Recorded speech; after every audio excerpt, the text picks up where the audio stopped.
Blog Talk Radio. Hi, this is Andy and I'm just back from a paranormal investigation. You're tuned in to the WGS radio show. The show that pulls no punches. Give us a call. The studio lines are open.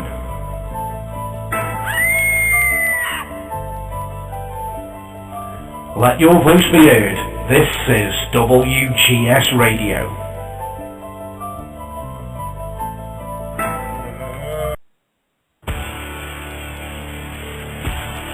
This is Team Cooch, and we're in WGS, the best running wrestling and gaming radio show ever, only on Blog Talk Radio.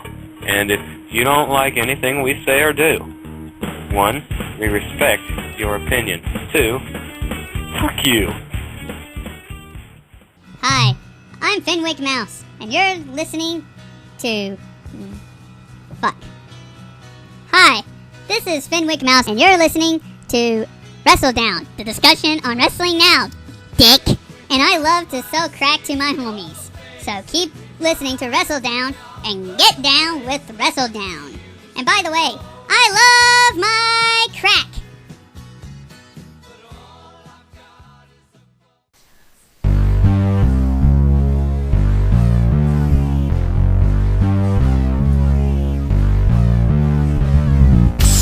GCW presents live 100% chance of pain.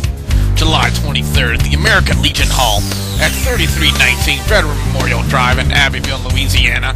For more ticket information, call 337-366-7480. Just like the moths that cover Rev Jake's butt, so too go the days of our lives. Oh, well, wait, wrong show. Sorry about that. Anyway, it's WGS Radio is on the air. How's everybody doing? Double B, Billy Boudreaux. Little turning to the party here tonight, ladies and gentlemen. I do apologize for that. Apparently my computer decided, hey, 5 seconds before the show, hey, let's go to restart mode whether you like it or not. And they went ahead and did it anyway. So, again, I do apologize for being a little tardy to the party, ladies and gentlemen, but we're still going to have a lot of fun tonight, a lot to get to, so we're going to get started with a round of introductions. First off, ladies and gentlemen, the studly man Ashley is in the building. Ashley, how you doing this week? Doing pretty good. Yeah, ladies and gentlemen, from SIWA, Blake Dozer is in the house. Mr. Blake, how you doing tonight? What's up, brother? Ladies and gentlemen, he's the keeper of the Ghost Kitty. It's Andy. Andy, how you doing? I'm doing fine, and if you're on anything like AOL, like I am, then it keeps doing updates. What a pain! Oh, I know about that, and someone who knows a lot about anal pain is WWE fan. WWE fan, how you doing? I'm doing better now. It's always better, too. And remember, release. Breathe.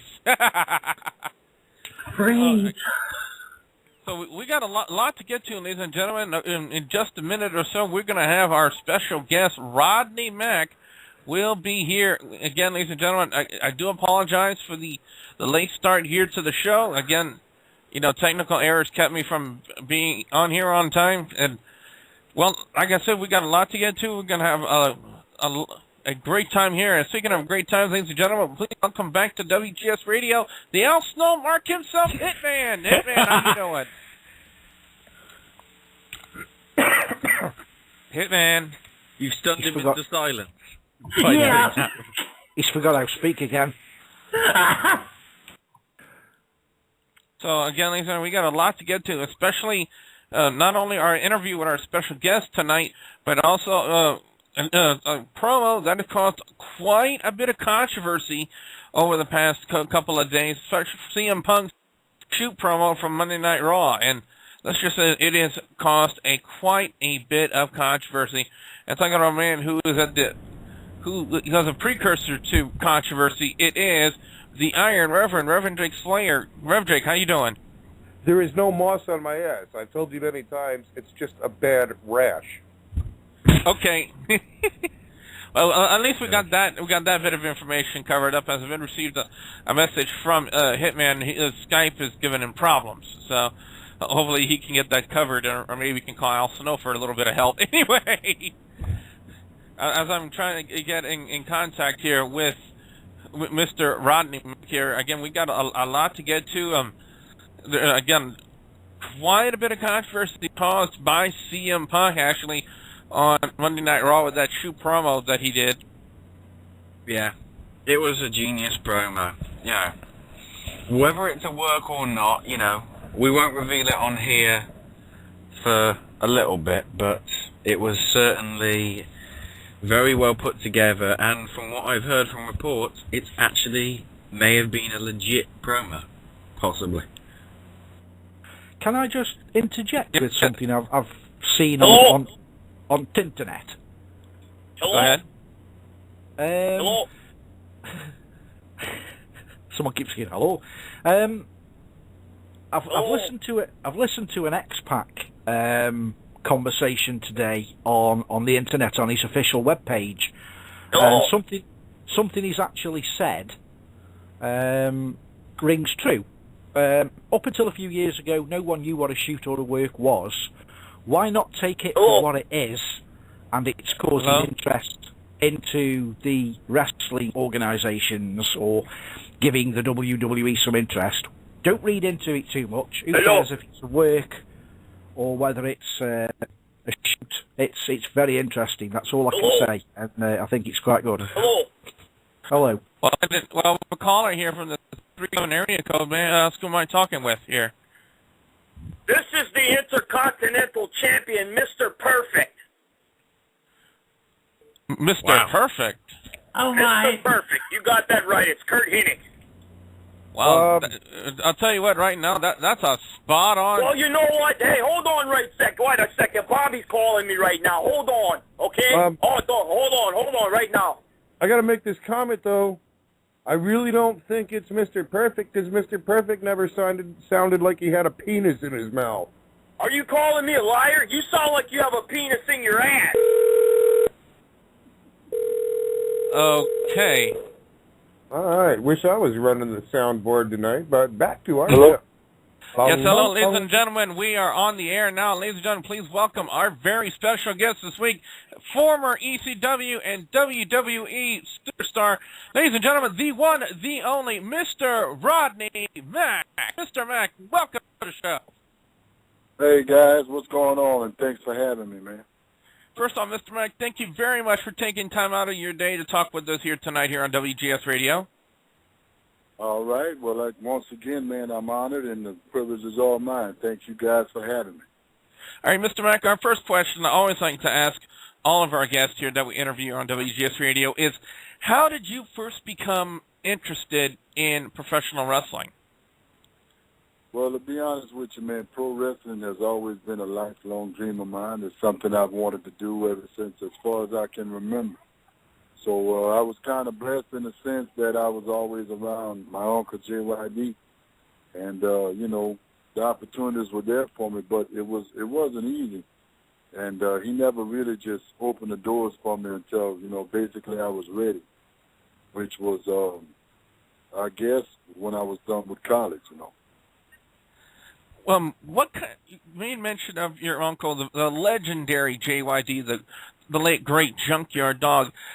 What kind of person was JYD? What kind of a trainer was he to you in your young days? Well, first of all, as an individual and as a person, I've never seen. I don't think the guy had any enemies. He's one of the only people I've ever seen that everybody loved him. No one ever has anything bad to say about him. You know, he was a real first-class guy. And as far as you know, it wasn't that hard. I mean, he just didn't want me to get the easy way into it. And therefore, you know, he made sure that I took the right route and did the right things necessary. That way, no one could ever just say that I walked in, you know, or had the business handed to me.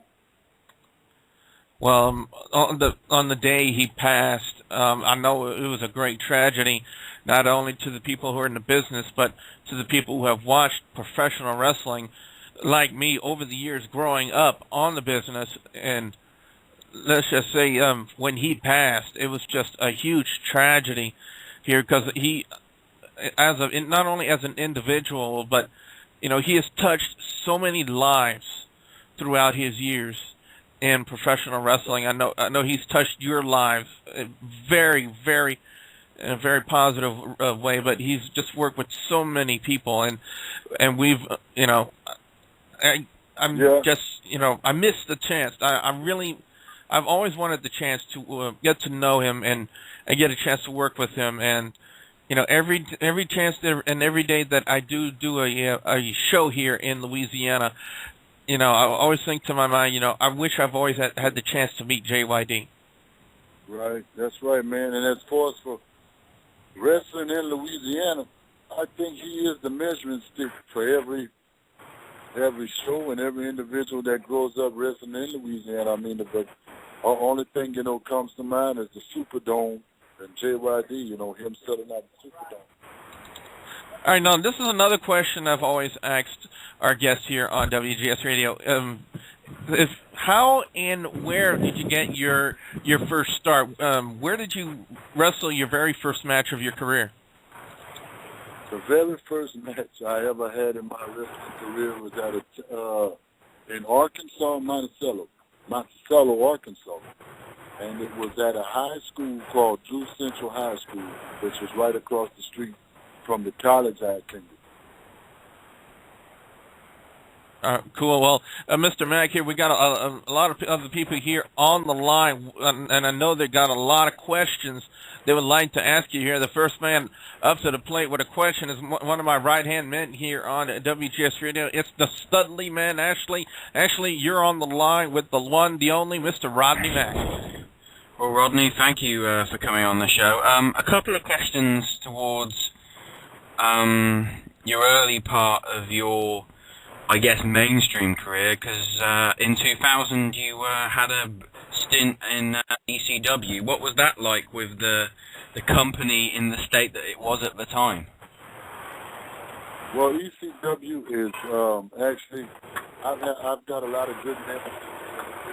ECW is one of the fondest of my memories. It was a family. It was everything that a guy in my position or someone, whoever wanted to be a wrestler, that's what it was all about. I mean, it was, if you paid dues, you got rewarded for it. It didn't matter who you were or where you started or who you knew. It was always, in my opinion, fair, even though I don't believe at the very beginning that it was, at first that way for me. But after everyone got to know who I was and saw the dedication and the time and the effort and the love I had for the business, things started working out for me very well. I can say that guys like Tommy Dreamer, New Jack, and Paulie himself, I love those guys to death, and I don't think my career would be what it is and where it is if it weren't for those guys giving me a chance. Then you moved over after ECW. You went over to OVW, and then you formed the Dog Pound team with Shelton Benjamin. What was it like working with him then? Because obviously now he's gone on with Charlie Haas and his current Ring of Honor tag team champs. What was it like working with him back in the day? At the time, the Dog Pound was new, I guess, to the OVW area at the time. But of course, it was something that I've done with JYD and also my former trainer as well as Rod Price. We formed that tag team a few years before that. But bottom line is, when I went there, Jim Cornette gave me an opportunity and saw what I had to offer, and it just happened to fit with Shelton at the time, who previously had been tagging with Brock Lesnar. And I was told it took them about 2.5 years to get over as a tag team. But vice versa, when Shelton and I hooked up together, it only took us approximately 5 to 6 weeks to get as much notoriety and popularity with the fans as it did those guys. So it was an honor and a pleasure working with a guy with the caliber of the athleticism and, and just a pure wrestler as Shelton is. Yeah. Actually, I think WWE fans got a question relating to mine, so we'll probably do this in a kind of, I'll do the first part and then we'll go to WWE fan for the second part. But once you came full time to the WWE after the appearance with Cena, you started up or restarted Teddy Long's Thuggin' and Buggin' Enterprises, which I guess was kind of like the evolution of the Nation of Domination from the early Attitude Era. What was that like? I kind of see it as a kind of Nation of Domination style kind of thing. What was your take on it? Right, and it was, again, it's an honor and a privilege to be put in that situation because I was chosen, I was handpicked to do that job, as you said, kind of a reincarnation or evolution of that group, and I thought it was an honor and a pleasure. Number one, getting to be chosen to do and carry such a load. And then number two, getting to work with guys such as Teddy Long. I have a great deal of honor and respect for Teddy, and I always did, even before that I worked with him. But because of his, Teddy's history with just everything in general, but he's managed guys like Doom and Dan Spivey and Sid Vicious, and Teddy's been around a long time, so just working with a guy like that, done a lot for me. Okay, I believe WWE fan. I think it was a question relating to Teddy Long, wasn't it, Jordan? Yeah, it was, what was Teddy Long like as a manager when he was in your corner? Oh, that's a great question, and I love when people ask me that, because I love to tell them the truth, the whole truth about it. Teddy Long was the whole definition of a real manager. As long as I was around Teddy, I needed not worry about my travel. I needed not worry about a hotel. I needed not worry about anything on the business aspect of it. Teddy took care of everything from A to Z for us. And as far as for having him in my corner as a wrestler, with a guy with that much experience and knowledge, once again, he has managed and been in the corner with guys like Ron Simmons and Hacksaw Butch Reed and the names, go on and on. So Teddy was great to have with. All right. Well, Mr. Rodney Mack, my next question for you, sir. Besides the legendary Junkyard Dog, who have been some of the biggest influences on your wrestling career? Of course, man, after I can't go, of course, and according to what they meant to me, but I go, okay, of course, there's JYD and there's Rod Price, and once again, I was real blessed in this business, man, of being taken under the wing by guys like New Jack, Tommy Dreamer, Paul Lee, the list goes on and on, Sabu, Ric Flair, Arn Anderson, Dean Malenko, all these guys, Chris Benoit, they've all, The Rock, they've all lent a hand in helping me out, in my career. So, it's kind of hard to say. I was very blessed. You mentioned a lot of great names. In your tenure in the WWE, there have been a lot of great people in there. Who have been some of your favorite people to work with, and who are some of the people that, you would kind of desire to possibly stay away from? Well, I don't want to get too out of pocket here when I say this, but I'm very grateful for all the guys, again, man, the Charlie Horses, Shelton, Dave Batista, The Rock, Eddie Guerrero and Chris Benoit, all these guys, man, Rikishi, they all been great to me. As far as for staying away, and the only reason I would stay away from anybody is because I don't maybe enjoy working with them, and that's the only reason. But there's guys like Skull Von Crush and Bubba Ray Dudley, and the reason I say that for is because it's just something about them on a personal level. I really don't like those guys. And the only reason I don't want to say stay away from them. I like to meet them somewhere in the alley so we can bump heads, if you know what I mean. Well, Mr. Mack here, another person here that's ready and willing to ask you some questions. He's our paranormal expert, and he's also a big fan of the wrestling industry in itself. It's Andy. Andy, you're on the line with Mr. Rodney Mack. Hi, Rodney. How are you? Hey, how are you, buddy? I'm not too bad, thank you. It's very, very cold and very dark here in the UK, but that's a different story. One question I would like to ask, which people never seem to ask wrestlers, so I thought I'll break the ice and ask the question.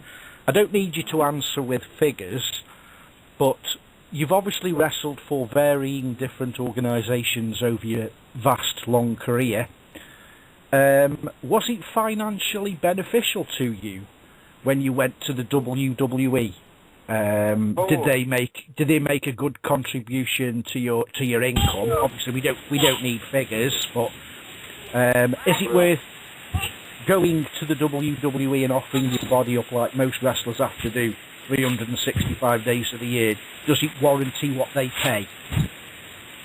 Well, I think I understand what you mean. It was pretty much worth my while. Yes, it was. I was paid. I made a very good career at that. I mean, I was paid very well. I can't complain about that. It's been all that for me in my career. Once I made my mark in WWE, the rest, sort of say, is history. Yeah. Because a lot of people would probably just work for the WWE just for the status symbol of saying I work for the WWE. And I often thought, do only the big carders get the big amounts of money and the undercard people get the smaller amounts? And the point I was trying to get across, not being a big mega headline star like somebody like Hulk Hogan, for the new guys that are up and coming now, is it really worth making that sacrifice coming into the WWE at such a low pay income?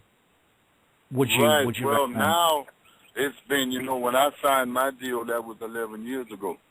Yeah. From what I'm understanding, it's not the same. Things have went down quite a bit. The money isn't quite the same. So I know for me, back in the day when I signed, it was very, it was all right. And another question which is related on the same sort of scenario, because a lot of people are going to ask you personal questions about wrestling. I thought I'd do something a bit off the cuff and a bit different. When you left the WWE and went back to the independents, how did you have to adjust your family life, so to speak, going from a pretty high earning position to an average, probably, wage person? Did you have to change your lifestyle in any way, shape or form? Well, to be honest with you, sir, that really did not affect me as much because I was I was very blessed in this business. And before I even signed with ECW and WWE, I was making pretty decent money in the independents because at the time there was only one other guy that got booked as much as I did, and that was the AJ Styles in TNA.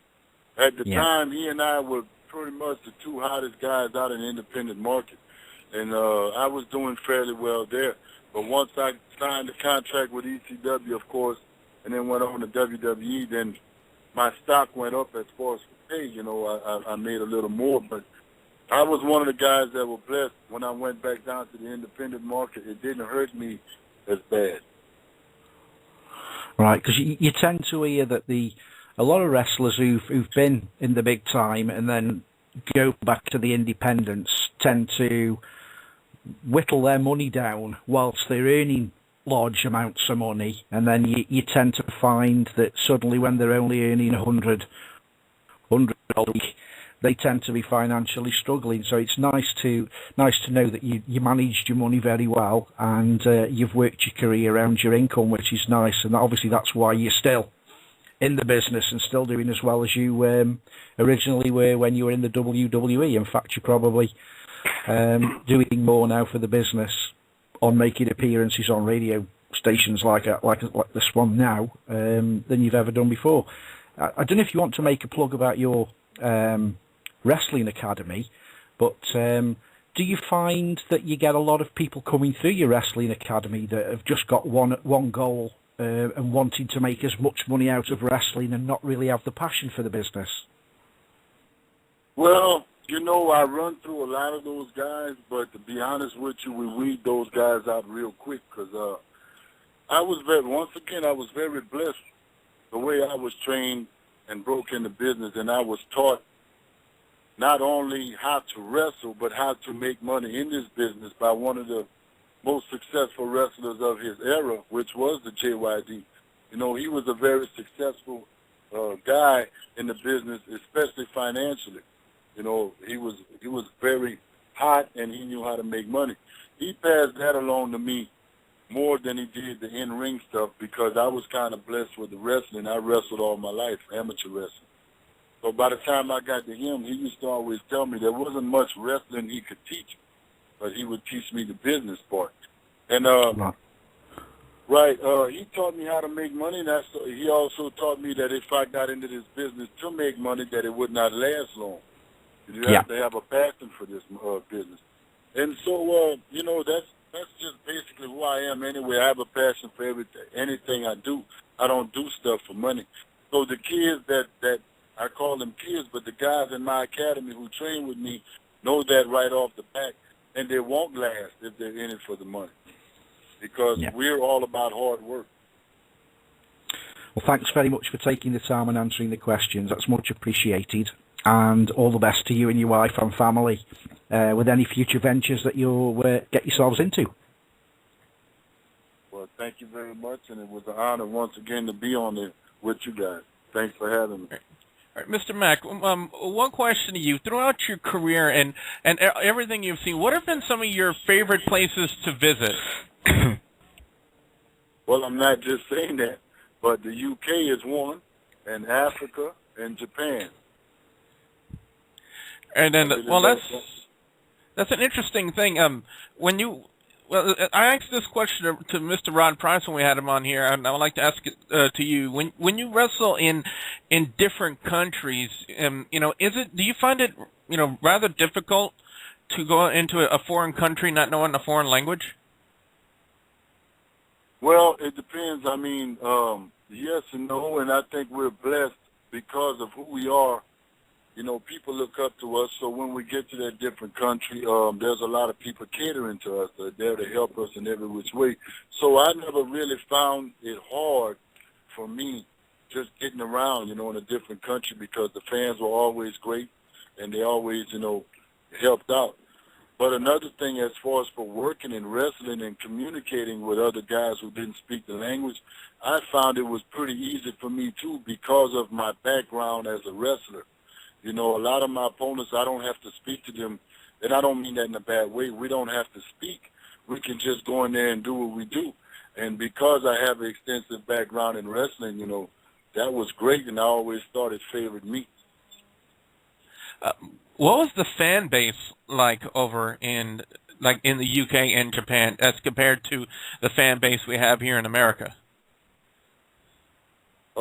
My aspect of it is I think the people in the different countries, they appreciate us more. They appreciate the art of wrestling, whether it be whatever style it is. They appreciated us for the hard work, and I don't know. It's just, here they take for granted, I guess, what we can do and how hard we work for it. But in other countries, people appreciated us because a lot of times we were bigger, faster, stronger, and a lot more knowledgeable at the trade that we were doing. Well, Mr. Mack, next person I'm going to introduce you to, you know quite well. Here on WGS-TV, we give him a PhD in chair shotonomics. It's the one and only Mr. Nick Bondage. Mr. Bondage, how you doing tonight? I'm doing just fine, and it's about time that you finally gave me a turn, Billy. You bunch of blowhards and you long-winded sons of bitches. Let me get on the phone and talk to my brother from another mother, please, would you? Well, you're on the line right now, sir. Brother, what's going on? How you doing? What's going on, man? Hey, is that them beautiful twins I hear in the background? No, but then again, they're so loud, maybe so. Oh, is that a couple other beautiful twins in? Yeah, there is. Big Johnson, my referee. Yeah. I don't want to How take you up doing, too much man? time. I don't want to take up too much time here. I just want to take a few minutes and put this man over, and then I do have a couple questions that I want to ask him, and I'll say this, guys, and anybody listening, if you've never seen this man, Rodney Mack, wrestle, let me tell you, you are missing out, because what you're going to see is perfect storm. I mean, he is the embodiment of wrestling. You're going to see a wrestling match. You're going to see a fight. You're going to see a technical wrestling match. You're going to see guys beating the crap out of each other. You're going to see psychology. You're going to see everything. I mean, everything that a wrestler can be, if you could squeeze it all into one individual, it would definitely be Rodney Mack. And I feel very blessed and very fortunate that I've had the opportunity to go up and down the road with him before to shows, and I've actually graced the halls of his academy and became one of his ring generals and helped with training, and then also being trained at the same time by one of the greatest wrestlers I've ever had a chance to step foot in the ring with. Him and his wife as well. I've had many opportunities to wrestle for the Jazz and be around them, not just on a wrestling level, but on a personal level as well. And Rodney, you know, me and you, we've gone up and down the road before, and I've confided in you, and you've confided in me, and we've shared a lot of road stories, and you know, and we've created our own road stories as well. But one question I don't think I've ever had the opportunity to ask you is, what would be one of the most what's the word I'm looking for? I'm sorry. One of the most I just had the word here. One of not tragic things that's happened to you in the wrestling business, but one of the biggest, like, gut check times for you in wrestling. Well, that's kind of easy for me, and it's a very personal gut check thing, and it was, not many people know this, but I had a son who passed away or got, unfortunately, he got killed in a car wreck about a week before my first match. And I remember going to see him in the funeral home on a Wednesday. I had a match that Thursday and Friday and Saturday, and this was like the first matches of my career. And a lot of people asked, you know, the promoters called me and asked what I'm making to the show, and I felt that I had to, because now I had to live for him and make my son proud of who I was, you know. So that was the first gut check for me, was to make a commitment to a wrestling show, you know, because I thought that meant a lot. If I could go to it and still have a match and be professional, have a clear mind and do my job, that there's a possibility I'd be all right in this business. Yeah. Now, as far as the wrestling business goes as well, what was one of the biggest obstacles that you faced to, I guess, either to get either where you've been and where you're at now, or just one of the biggest obstacles that you felt you had to overcome in the wrestling business period? That's kind of an easy one for me too, and the first thing pops in my mind was my first tryout match in ECW. And I don't mind saying this, you know, for everybody to hear. Just about everybody that passed through ECW had a tryout match their first night. Well, if I recall correctly, it took me a year and a half, and I'm still pissed off about this. And the way I got my tryout at ECW was to go out there in L.A. at their first pay-per-view, is go out there and knock out about 5 or 6 people and have the SWAT team come out there to stop the shit. And that's how I got my first tryout, because I had a hell of a right hand. So that kind of still sticks under my fucking skin. Excuse my All right, I just have one more quick question for you. What would be one of the greatest moments for you as far as the wrestling business would go, that either made you feel like either you've achieved something, or you've reached a plateau, or you climbed over a hurdle? I mean, what defining moment was like the greatest moment for you in wrestling in your career? Well, I actually have two of them. One of them was, I always said my landmark was to know that I made it, is when I wrestled in Madison Square Garden. And I was fortunate enough to wrestle there a couple of times, or quite a few times. The other thing was, I told Jazz when we first broke into this business together, we might have to end up going separate ways, but I knew for some reason we'd end up both fulfilling that same dream, and that was to walk down the ultimate aisle together, hand in hand, in which we accomplished that. So those two things right there pretty much seal my deal. Awesome. Brother, I appreciate your time very much, and I hope in the future we get to touch hands again, and I know we'll be crossing paths for a long time to come, and I appreciate you coming on the show, and I appreciate everything you've done for me. And, man, brother, I feel very blessed and very fortunate that our paths have crossed. Well, I feel the same way, Nick, and it's an honor and a pleasure to have met somebody like you who's willing to accept the things I went through. And, just the way you feel about it. I mean, God bless you, and tell all the dogs out there, I'm still here, man. All right. Well, just a quick side note, Mr. Mack. Next time Nick Bondage sees me, he wants to hit me in the head with a steel chair. Anyway. Well, I'd watch that guy, because he can bring it. Before we get to our next caller, Mr. Mack, we have a question from our chat room here on Blog Talk Radio. This one comes from Crazy Cajun, and he asks you, do you ever see yourself going back to the WWE? Hell no. Wow. Can I ask you why? Because really, I mean, it's a whole different era. I was brought in the Attitude Era. That's who I am. That's what I believe. And no offense to anybody or what's going on TV right now, but we are like all in water. We just don't meet.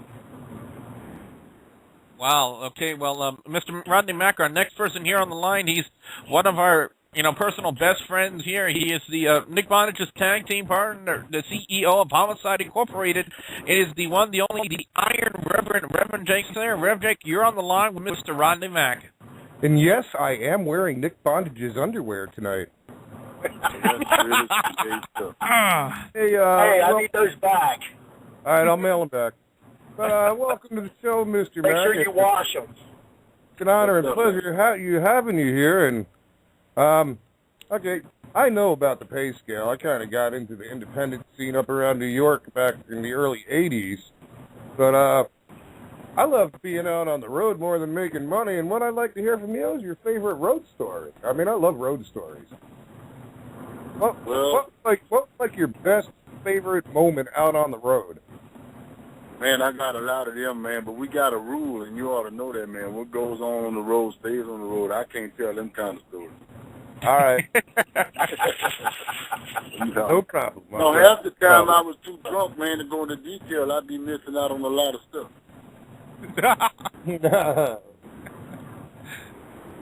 Well, another person here that's waiting on the line to ask you a question here, Mr. Rodney Mack, it's Nathan. First of all, Nathan, how you doing this week?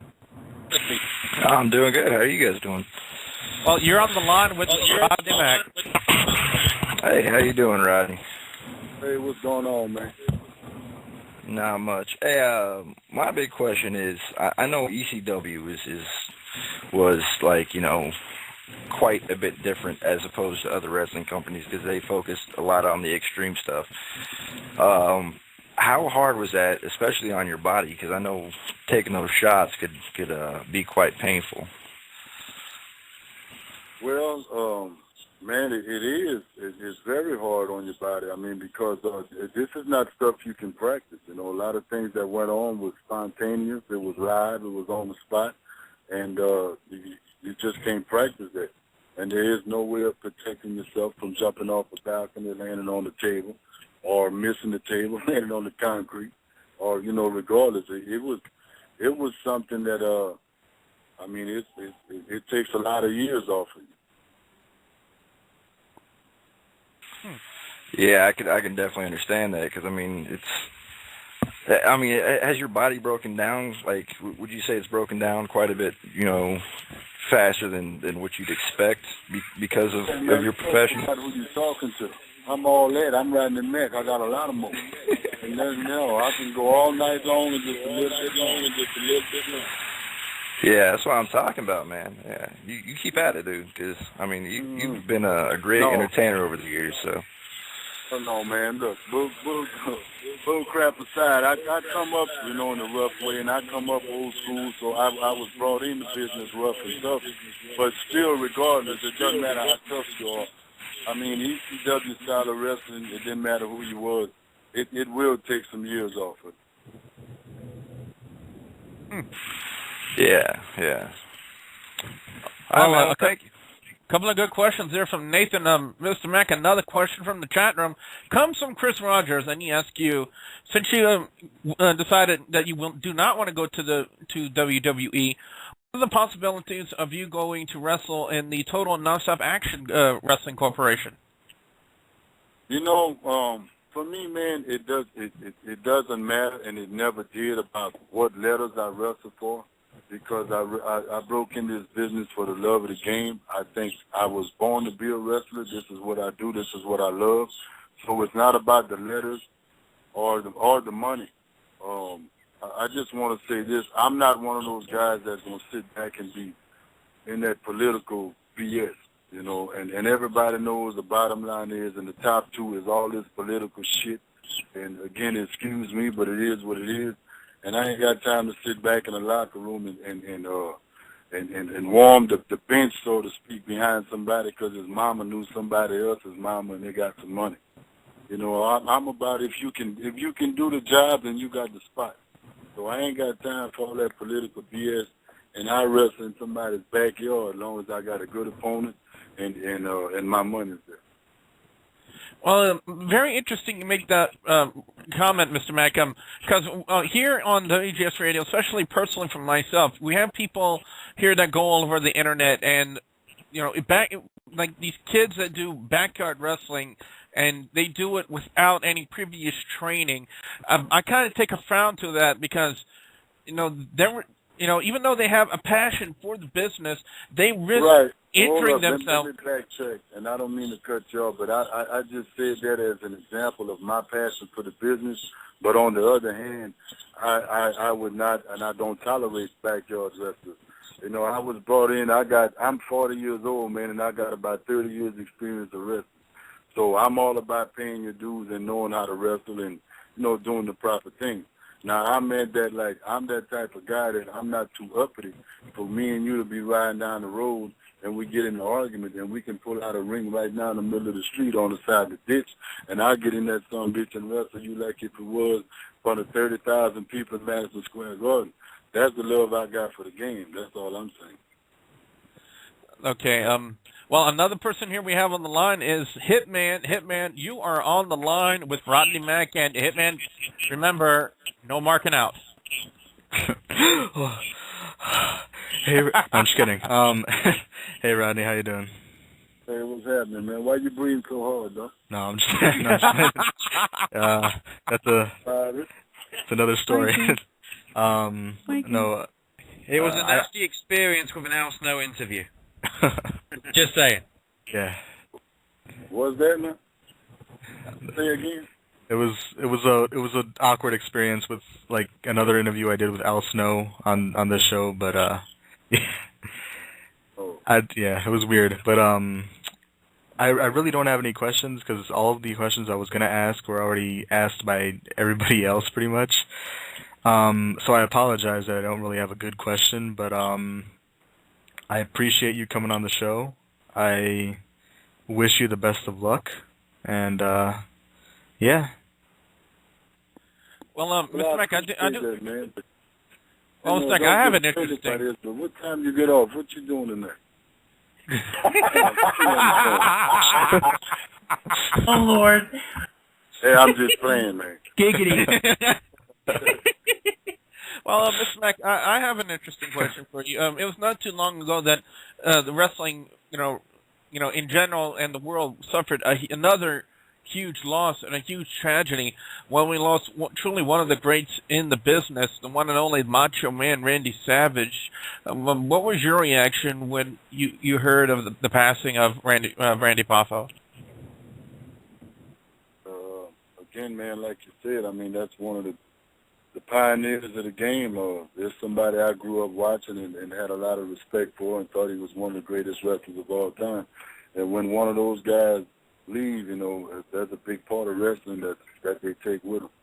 So I feel that, it's a tragedy in more ways than one. Okay, I've got a lot of people here in the chat room right here on Blog Talk Radio, and we have another. This is more along the lines of a comment rather than a question. It's from Joseph Bernard, and he says, "Tell Rodney that Mac Johnson says hello." Well, you tell him to tell Mac Johnson that Rodney Mack said, "What up, dog?" Now, and I've got something too, Billy, as well. But go ahead and finish. Well, no, you can go ahead. Actually, I'm gonna break tradition here, and actually, I got an innocent little road story to tell from me and Rodney Mack together. We were coming back from Texas. I don't remember what show or who we went to wrestle for or whatever, but we're coming back. This double shot all weekend long. So we're coming back on Super Bowl Sunday. This was maybe 3 years ago, something like that. Super Bowl Sunday, right? Chit-chatting, going back and forth, blah, blah, blah, blah. Having a good time on the road and everything. And all of a sudden, the transmission just falls out of my truck. And here we are out in the middle of nowhere, right? So I'm trying to look cool, trying to be cool, because I got Rodney Mack with me. And I'm like, well, okay, what are we going to do here? We're out in the middle of nowhere. My truck's dead. So we ended up having to walk down the road, I don't know, probably a good 3-4 miles to the next exit, and there happened to be a little small airport there, a little private airport, and they had a rent-a-car place there. I said, okay, let me save face here and try to rent a car or something, get back. Well, it's Super Bowl Sunday, and there's nobody even working there. The skeleton crew, I think there was a janitor there, and maybe one person that worked at one of the Hertz or rent-a-center or rent-a-car or whatever. And I'm talking to her, trying to get a vehicle, and she says, we have no vehicles available. And I look out in the parking lot, and I see at this point Rodney's kind of getting antsy because it's Super Bowl Sunday. We're trying to make it back to watch the game. And she's telling me she doesn't have any cars, and I'm looking out in the parking lot, and they got a whole parking lot full of cars. So I tell her, I'm like, please, that wasn't right. Super Bowl Sunday, give me a vehicle. So I ended up having to take one of their big, expensive ones and leaving my vehicle there, driving all the way back to Louisiana, dropping Rodney off, and then having to do the turnaround and drive all the way back to my vehicle and then get my vehicle towed back. So I ended up making a trip to Texas that weekend probably 5 times to get my vehicle back and then get Rodney back home safe. Wow. Yeah. That was a hell of a day. Oh, it was a hell of a weekend, man. That felt like a 6-day weekend right there. Well, Mr. Mack, another question from our chat room. This person wants to know, what's the best advice you can give someone coming into the business right now? Keep it real. Don't do it, though. Keep it real. Oh, man, find yourself a good trainer, and don't worry about making no money. Take your time, and just get as good as you can be before you make your first appearance. That's all the advice I can give. Well, you made mention of your academy that you have. Where can people, how can people get in contact with you about, information about your academy and how and where they can enroll in it? Well, that varies because I travel a lot, and it depends where you're at. I can give you a contact number, which is 870-538-8090. And just get with me, and I can answer those questions individually, depending on where you are. Things are vary. Well, ladies and gentlemen, SIWA is coming to Patterson, Louisiana in August, and of course, Mr. Rodney Mack and Jazz will be there. Mr. Mack, what can we expect out of you this August in Patterson for SIWA? You must not know who you're talking about. What you mean, what can you expect from me? I'm bringing the thunder, I'm bringing the pain. You know who I am? Hard-hitting, wig-splitting. Ow! I'm that dog. No. Well, Mr. Rodney, yes, we do, ladies and gentlemen. He is also the master of the now famed White Boy Challenge. Yes, it is. And I have the privilege of calling one of your White Boy Challenges for SIWA. And ladies and gentlemen, let's just say this: those guys did not have a prayer against Mr. Rodney Mack. I'll tell you that right now. But you know what? In the words of one of my homies, it be that way sometimes. Mama said it be that way sometimes. Well, Mr. I can contest that because I have actually been a participant in one of the White Boy Challenges. So, well, I bet. Oh, Mr. Rodney Mack, it has indeed been an honor and a pleasure having you on here. Any final comments you would like to leave for my WGS Radio listeners tonight, sir? Any final word? Any final comments? No final word. Wherever you hear I'm going to be, just bring it on, dog, because it's going to be on, like a pot of ham bone. Can you feel me? We definitely can feel you. Mr. Rodney Mack, thank you very much for joining us tonight. You can't feel me. You ain't ghetto. But I know you. I'm pretty sure Mr. Nick Vonage will pick up a chair and knock me into the ghetto. Yeah, for you. You know what's up. Yeah. I'll help him along the way, brother. All right, hey man, thank you guys, man. I had a good time, and for all the dogs out there, keep on coming, man. We're gonna be out there and do what we do. So we're gonna represent. As long as you guys keep on coming, y'all are what make us tick. So keep on coming. Again, ladies and gentlemen, Mr. Rodney Mack, Mr. Mack, thank you very much for joining us tonight. You got it, man. Thanks, guys. Ladies and gentlemen, Rodney Mack, and what a great interview. What a great person to talk to, guys. Before we go to break, I have to get your... Exactly, we have to give him a round of applause. Initial reactions first, before we go to break, starting with you, Ashley, your thoughts about Mr. Rodney Mack. Great little interviews, somebody who's honest about the business. When you see, when you've got this whole bickering thing between Hogan and Warrior's wife and everybody else, and then you basically say, would you go to WWE? Hell no. Too much fucking politics. I like that in a guest. Come on. Yes, Rev Jake, what did you like about Mr. Rodney Mack in the interview we did tonight? Since he didn't answer my question, nothing really. Andy, what were your thoughts about the interview tonight?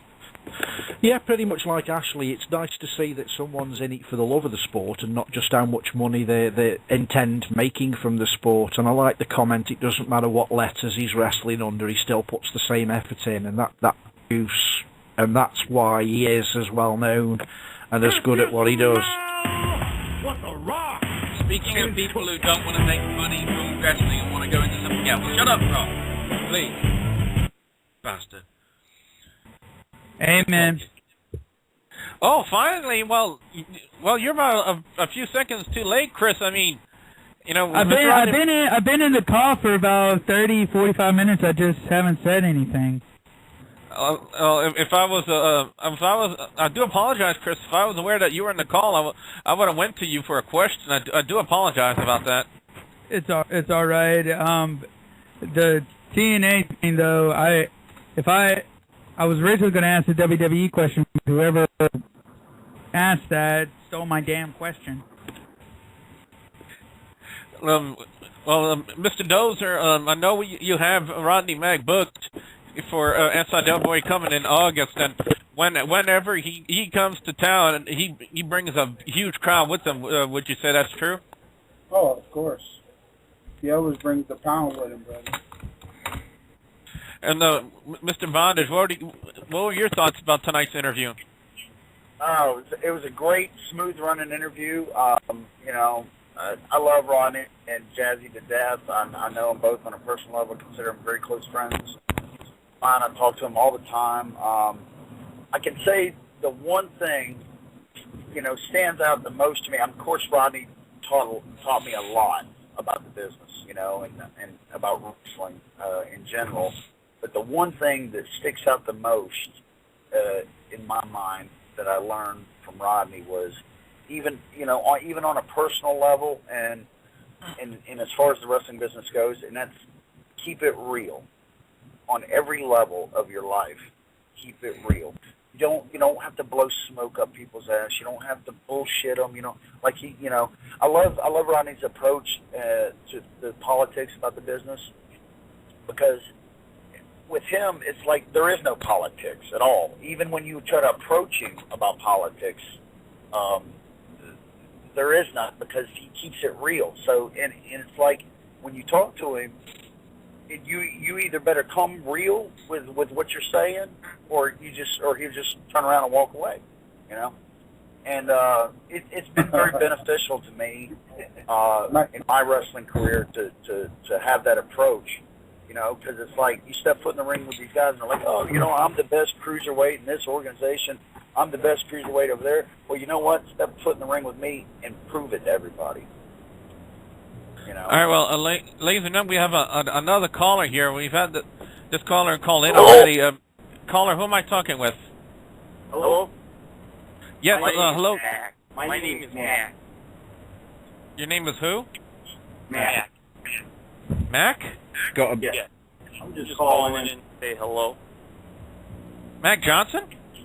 Yeah, man. You guys have a pretty good show on here, bruh. Wow, ladies and gentlemen, Mac Johnson is on here. So you're the infamous Kurt Hennig caller. Let me just say this. Man, you know me, Billy. You know I like to have fun, man. I'm just sitting here having fun listening to you guys. How you doing, Nick? All right, brother. How you doing? Doing good, man. I can't complain. I'm just, I don't want to take too much of y'all's time. I'm just calling to say hello and keep up the good work. I must say that you hit that Kurt Hennig voice quite perfectly, if I must say so myself. No pun intended, right? Well, or Kurt maybe pun Hennig definitely is intended. really missed, man. Kurt Hennig is missed. So, how you been doing, Billy? Been doing just fine here. How did you enjoy tonight's interview with Rodney Mack? I really enjoyed it, man. I don't really get to sit down and watch, you know, the wrestling shows that much anymore, but I just happened to be next to Blake Tozer right here listening, and I thought it was pretty good. Cool. So you guys have a good show, man. Well, Mac, I know you don't have a lot of time on here, but ladies and gentlemen, Mac Johnson is also a great country singer. And Mac, if they want to find out more information about you and what you do, where can people go to check you out? Okay, you can go to MacJohnson.com, MackJohnson.com, or look me up on Facebook. So, what's all that with? spoke over me, pal, when I was trying to talk. See what it feels like. Andy! Hey, Hey, sorry about man, that, I Mac. just wanted to say, man, if it wasn't for Rodney Mack, I wouldn't have been in touch with a lot of the people that I had gotten in touch with in OVW. He really helped me out a lot, so I kind of enjoyed listening to this interview. So it's good to hear Rodney on here. And everything, and that's all I got to say. So you guys take care of yourselves, and I'll see you soon, Billy. Good luck. I'll see you soon, too, Mac. Again, ladies and gentlemen, that's Mac Johnson, M-A-C-K, Johnson.com, to find out more information about Mac Johnson. And of course, to hear a lot of his great country songs. He's a great singer, guys. I highly implore you guys to check him out. So with that being said, well, ladies and gentlemen, I think Rev Jake needs a little time out to change his weed and of course, take off Nick Bondage's underwear and mail it back to him. So we're going to go ahead and take with that being said, we're going to take a short time out. When we come back, we're going to take a look at CM Punk's controversial promo from Monday Night Raw. Was it a work? Was it a shoot?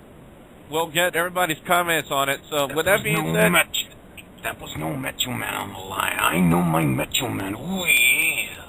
Hey, before we go to break, I gotta mention, this is good weed. You're listening to WrestleDOWN on WGS Radio.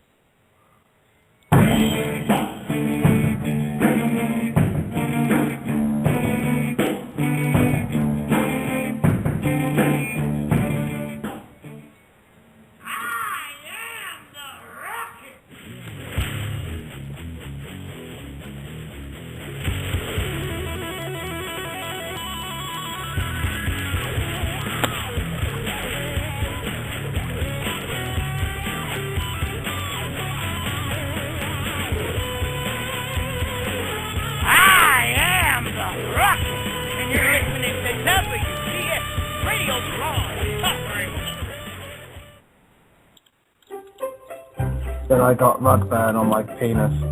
After what happened to his uncle Eddie Guerrero back in November. While at a nature's preserve, beware of the granny wasp. I don't combine my liquor, or else I get a, bad case of Montezuma's revenge. And that's why we call it Wrestling Talk with an Edge. It's The Rant, live every Tuesday night at 8 o'clock Eastern on Blog Talk Radio and Go Fight Live.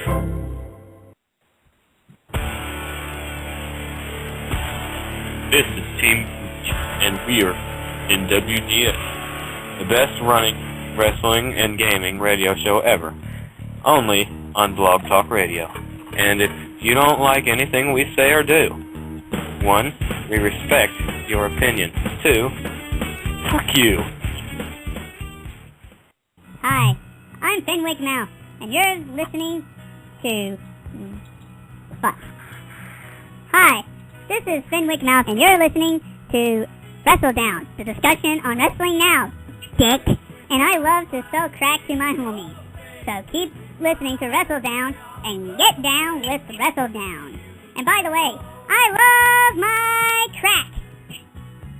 I finally shut him down a week ago. Different to the one advertised. I actually shut him down 3 weeks ago. He gave me a bad offer.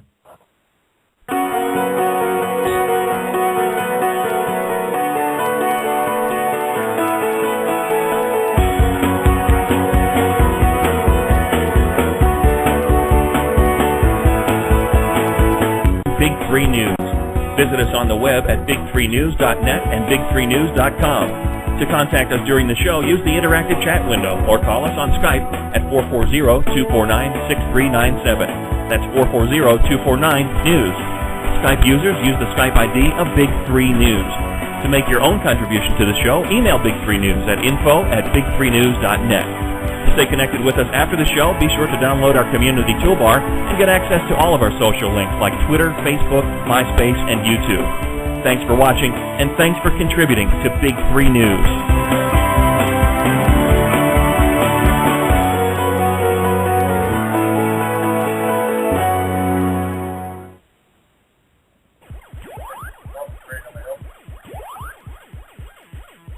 Yeah, can I get one of those classic Italians with no sauce and can I get that untoasted, please? Yeah, you're listening to Flip the Wolfman Jackson on WGS Radio and Blog Talk Radio.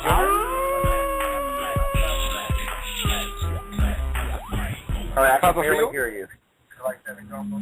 Yes, please. Papa Free. You want French guy? Coke and regular fries, please. And ladies and gentlemen, we are back to WrestleDOWN, the discussion on wrestling now. Order your loaded potato bite with bacon. You too. You too. Oh, thank you. The Wrestle Game show starts with a pizza up there. I like it. Yes. or is it a pizza? Or is it a pizza order, Ashley? Well, no, it's food. It better not be sausage pizza. Oh, shut up. anyway. Oh well. Anyway, speaking of small, Fenwick. Anyway, let's go ahead and take a look at probably one of the controversial moments, and probably one of the most entertaining promos we've seen on Monday Night Raw in quite some time. Actually, the CM Punk shoot promo, or is it a shoot? Is it a work? Ashley, go give us a rundown of what's some of the things CM Punk said at the end of Monday Night Raw Monday night. I need to scroll to it, but yeah, it was very cleverly done. From what I've heard, backstage, it probably is a work, but it was done in the sense, apparently, that they basically said, okay, we want you to shoot on the company. When we feel you're going too far, we'll cut your mic off. But pretty much everything that he said was, you know, what he felt, possibly. Some of it may be exaggerated, some of it may not. But, you know, he referenced the taboo word, Paul Heyman and Brock Lesnar, which was a pretty big surprise. I didn't see that coming.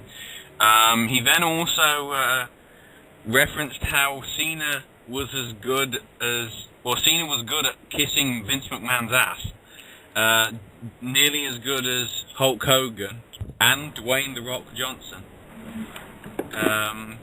Then he said, you know, wait, hold on, actually, real quick, comment to Minister of Darkness in the chat room. Fuck you. Go ahead. He also said, you know, after he's gone, he may leave. Also, no, he then also went on a rant saying, you know, I'm not on any crappy show on the USA Network, dissing, you know, the network the show's on. He's not on the programs, he's not on the pay-per-view posters, barely promoted, not on Conan or Jimmy Fallon like The Miz is. And he's, you know, pissed off that Rock's in the main event of WrestleMania. Then he takes a shot at the guys that were cheering at him, saying, you know, they're the ones that are basically waiting for him at 5 in the morning for an autograph, and then they said, they're too lazy to get a job. Then talks about when he leaves and that he may go to New Japan or even Ring of Honor, then waves to the camera and says hello to Colt Cabana. Then wow. He talks about, you know, Vince McMahon's not a billionaire because he's surrounded by glad-handed, nonsensical douchebag yes-men like John Laurinaitis, Johnny Ace, who are telling him everything he wants to hear. And then he says that perhaps the company will be better after McMahon is dead. But the fact is it's going to be taken over by his idiotic daughter and her doofus son-in-law and the rest of his stupid family. And then he makes reference to the anti-bully campaign, and then they cut his mic off. One would have to admit that shoot, or whether it be a shoot or a work shoot, it is indeed probably one of the most entertaining promos ever done on the WWE in quite some time. Chris, I want to start with you. Chris, did you have the opportunity to watch firsthand CM Punk's promo at the end of Monday Night Raw Monday night? I was in and out because that night was my birthday and my parents were just came back from Europe. But I did see it, and I was reading some news about it. It seems that it was pretty much unplanned because it was they took down his Facebook page and a couple of other things on WWE.com. I found out. I don't know if y'all. And they also and a lot of other stars were tweeting about him, including Beth Phoenix, and so we basically called it disgraceful and whatever. But I did see it, and I was kind of shocked because, but also I expected it. Wow. It's not. Wow, that sounded like a power weapon. Again? Watch out, people. Billy's eating again. Oh, shut up, Nathan. Well. Anyway, Mr. Blake, did you have the opportunity yourself to watch the shoot promo from CM Punk at the end of Monday Night Raw Monday night? Yeah, I've seen it, brother. What's your take on the promo in itself? What's your opinion on it? Vince knew it was going to happen, but I don't think he knew he was to say that. But the only thing, he got to say what everybody's lined up to say, but do chicken shit to do it. And they just gave him an open mic to do it. So, I don't know if they're trying to revamp him or what, but that's what's happening. I don't know. He might go away for 3 months, 4 months, whatever, and then that's it. He'll be back. Wow. I'm hearing a lot of people in the background on somebody's line, but anyway, Mr. Nick Bondage, are you there? Yes. All right. Well, what's your take on CM Punk's promo? I guess we could call it that at the end of Monday Night Raw Monday night. Well, it makes me think of one thing, and the one thing that Vince hasn't done yet, and it makes me think ECW. Okay. Because if you look at what made ECW, of course there were a lot of things that made ECW what it was, but one of the one thing that did make ECW stand out so much is the fact that their guys got on the microphone and they shot all the time, whether it was on other wrestlers, other companies, or even their own company. And it created controversy. Now with controversy comes viewers. Now of course we had the Attitude Era when you had like a controlled shoot and that bullshit thing where the DX went to WCW, but this is like a little more edgy, a little more raw, and I don't think Vince has ever dared to go down that road before, and I think maybe this could be a trial, because CM Punk would definitely be one of the guys that could possibly pull it off, especially with his independent background and being in the various other companies that he's wrestled for, Ring of Honor and TNA, and so it would make me think that maybe they're going down that road, giving it a shot, see how well it works out. Because basically, I mean, they don't really have him doing anything else. I mean, anything legitimate or anything decent. So why not? Let's try it, see if it works.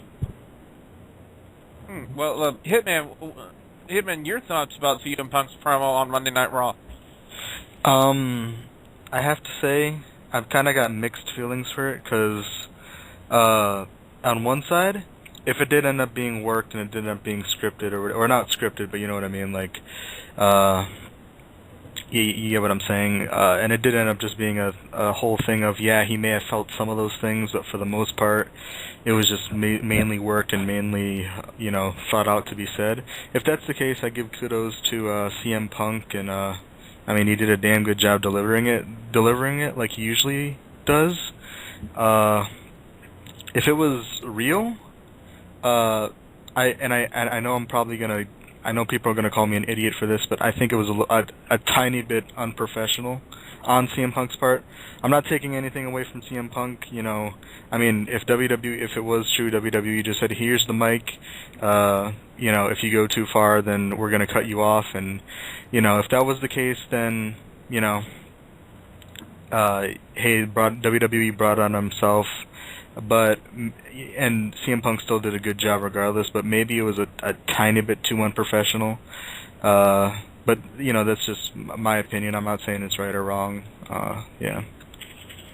Well, I know one person I talked to on Monday Night Raw who had a huge reaction to it was you, Nathan. Nathan, what are your thoughts about CM Punk's shoe promo at the end of Monday Night Raw? I really do get the feeling that it was more of a shoot work where WWE said, have at it, say whatever you want to say. We're going to cut you off at a point.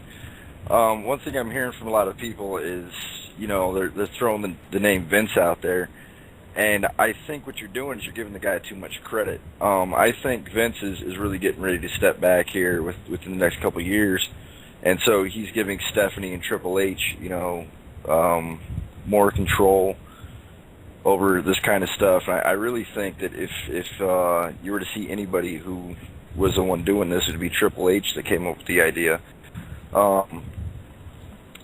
I got to give a lot of credit to really whoever came up with this idea. I got to give a lot of credit to CM Punk. especially because with the fact that Triple H is now up in the head office, it seems like he's trying to bring back the Attitude Era, and that is one thing that is great for it. And Hitman, not to say that, you know, to try to discount your feelings about it, I wouldn't really say that it's unprofessional to CM Punk to do something like that. I think what it is a lot of people have just gotten too used to this PG style that WWE has had over the past few years, and they really need to get rid of it and go back to things like the Attitude Era. And you know, it was that kind of stuff that helped the Attitude Era out, is when guys would go out and they'd do those massive shoots and just really piss people off. One thing is I've heard there's speculation that CM Punk and Stone Cold might be on the card for the next WrestleMania, as well as The Rock and John Cena, which would kind of explain, you know, why he was wearing the Stone Cold shirt when he did. I think that'd be awesome. And I think really what it is people, you know, it's kind of, if CM Punk stepping back for a little while, that he's trying to do it with getting people all pissed off, and that way the next time they see him, you know, those feelings are going to flood back. You know, it's not going to be like, a lot of times Chris Jericho leaves, he goes out as bad guy, he comes back in, he says something, and bam, he's a face. Everybody's like hanging off his every word. I think CM Punk wanted to pick up, you know, right back where he left off if he does leave. One thing that I think they really should do with him is actually do have him win the title at the next pay-per-view and then leave if he's going to do that. That way, you know, he can go to New Japan Pro Wrestling and Ring of Honor and that stuff and defend that belt and kind of bring some of the prestige back to it. So, well, I mean, with that interview, I mean, it was just amazing what he did with it. Well, you got to give the guy a lot of credit.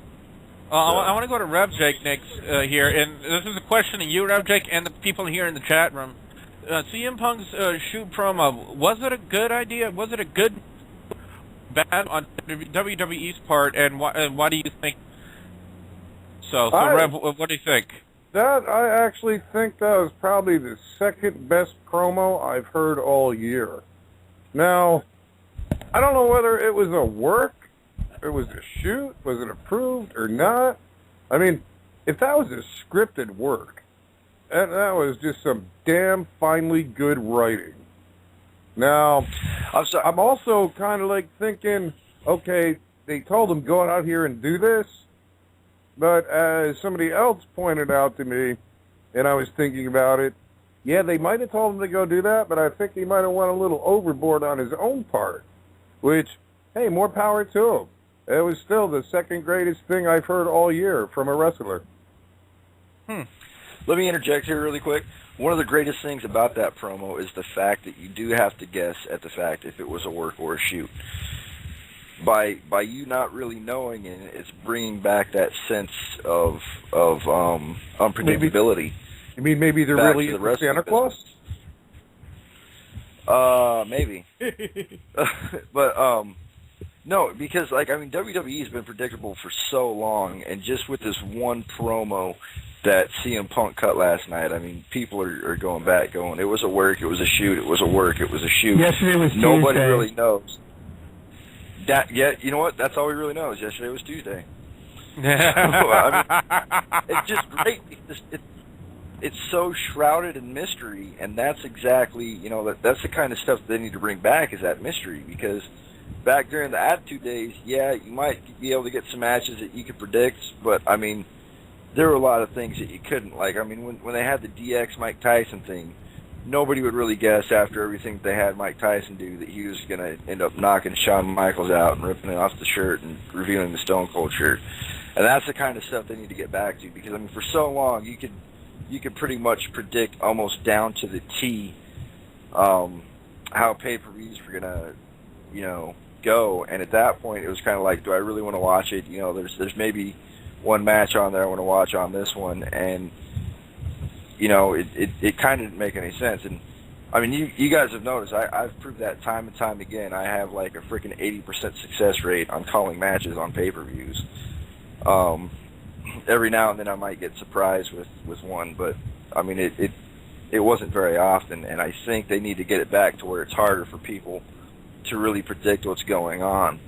If they can do that, I mean, this business will jump right back on the top. I mean, they'll squash everybody. TNA will not have a prayer in the world if WWE can get back up to that point. You know what? Actually, Nathan touched on a very good point here about this promo. Do you believe that one of the reasons why a lot of people are up in the arms about CM Punk's promo is the fact that we can't tell if it's a work or a shoot? Possibly. Sadly, with the internet, people probably know whether it is already due to seeing what happens in future weeks, but we won't say that here. We'll wait till next week to give you all the news on that. But that's the thing, instant reaction to it. I was doubtful that it was real, but the way he was saying it, clearly some of the things he was saying were coming from his own viewpoint. He wasn't bullshitting around, kind of thing. So, yeah, I agree that it's certainly been tough to work out what's real and what's fake in this situation. From a basic standpoint. If you do a little searching around on the internet, sadly it's easy to find. And that's one of the kind of sad things about the internet era. Everything gets leaked out and everything, when they keep secrets, to us that we don't expect, like when Cena came back at the Rumble in 2008, that was one that all these wrestling sites never saw coming. Because I heard rumors that Edge was coming back at the 2010 Rumble. I heard reports that Booker T and Kevin Nash were being lined up for the 11 Rumble. So, it's a shame that we don't live in times where we get surprises anymore. Welcome, James, to the show. James, how you doing? I've been here since when y'all discussed how y'all felt about the Rodney Mack. I didn't get a chance to hear the Rodney Mack interview, but I heard it's great. All right, well, what was your reaction to CM Punk's promo at the end of Monday Night Raw? It was like, wow, did he really? Is this really a work? In my opinion, I don't feel that it was a work. So you go on you doing it against John Laurinaitis, Triple H, Vince McMahon, Ring of Honor, all that stuff, wrestling, a couple of stuff. I feel like CM Punk, like if this was a work, this was a very damn good work. Side question quickly to Mr. McMonage. Nick, you didn't order an actual Italian, did you? Yes, I did. Yeah. Hey, shut up. I gotta eat too, y'all. As long as you didn't order sausage pizza. As long as you didn't order sausage pizza, Nick. No, it had salami on it though. Oh. Hitman in the chat said, I think it's a good idea on WWE's part, because look at the millions and millions of people talking about it a day later. And also, they should do some young fans will get past the older fans, because it was unprofessional. And from what I hear, those Italians are quite good once you get past all the Guido. Anyway, back... Ministry put in the comment as well. It's about time WWE went back to doing stuff out the blue, because years back they did it like Vince Limo's blowing up with him inside, inverted commas. Monday, no one saw that shoot coming. They did that thing with Daniel Bryan as well. WWE fan, what was your reaction to CM Punk and what you saw at the end of Monday Night Raw? It did not really surprise me, at the least, when you mentioned John Cena and Vince. And I think what really hit Vince the most was when CM Punk said, "I hate every single member of the McMahon family, including Stephanie's, including that one." Well, there was a surprise this week as well. Actually happened yesterday.